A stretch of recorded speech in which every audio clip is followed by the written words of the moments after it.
The art of perseverance, still ahead on the morning show this Sunday. Some simple steps and tips you can take to help your children grow into the young men and women you truly want them to be, the ones that don't give up.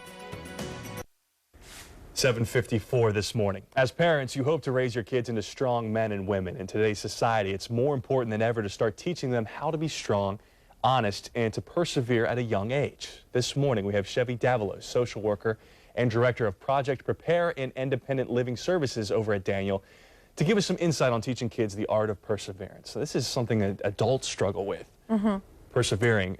Kids, though, you want to probably teach them at a young age not to give up, how not to give up, not to get frustrated by failure, because we all fail at things. So how do you do it? How do you start?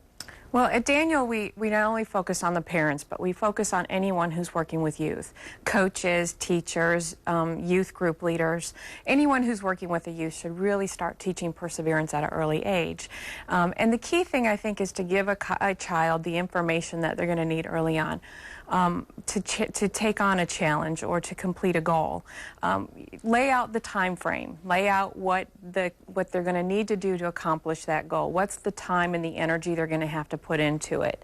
Another thing that we think is really important is to lay out expectations. What's expected of them in the beginning of the challenge. And then, of course, that's going to help us teach them how to succeed. And I want to be clear that success isn't necessarily them doing well or them winning. It's not a blue ribbon all the time. No, it's more that they finished the task than anything, and that they did it the best that they could. Like so many things when it comes to kids, you know, it's different how you teach them and how you work with them depending on their age. So as far as, you know, youngest, you know, I imagine 5 years old to, you know, teenagers and young adults, how does it change? How do you teach them perseverance? Well, early childhood development is, you know, we're always teaching life skills throughout every stage. 2 to 5 are the years where kids are really starting to explore and spread their wings a little bit. They're called toddlers because they're toddling. And it's important for parents and caregivers to really let them explore. And, you know, a great example with a toddler is when they're learning to walk and they fall down, and it's important for us to let them figure out how to get back up and take that next step. And that's going to be something, it's a great analogy throughout, you know, the age development. 5 to 8 is an area where they start exploring their interests more. This is where you want to let them you know, learn how to be good neighbors. They're going to be involved they're going to start playing sports. And a great example from from this age, 5 to 8, is they're learning to tie their shoes. And so, you know, it's easier to get in there and do it yourself because you're in a hurry rather than let them make a couple of attempts at it. And that is a great way to teach them to, you know, there's a goal and accomplish it and persevere through it.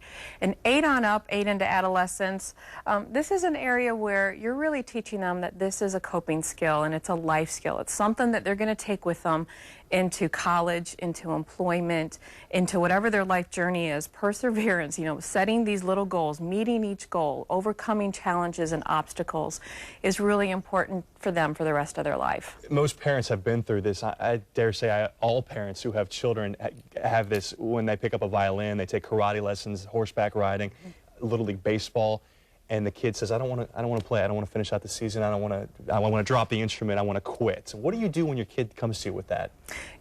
I think one of the most important things that you touched on is making sure that whatever your kid starts, they have to finish. That's your rule. That's the you know, the rule of life. If you start it, you finish it. Now, it's important to lay out what the expectations are, like I said, the challenges and everything else, give them all the information they need so when they start that, they finish it. My kids play sports, and once they commit to a team, they're on that team. Good, bad, the ugly, whether they like it, they're going to finish it. Same with a musical instrument, or if they're involved in a play, or whatever activity it is as children. Once they start it, they really need to, you know, have the value of finishing it. Shelley, thank you so much. For more information, if you're interested on the topic, go to danielkids.org.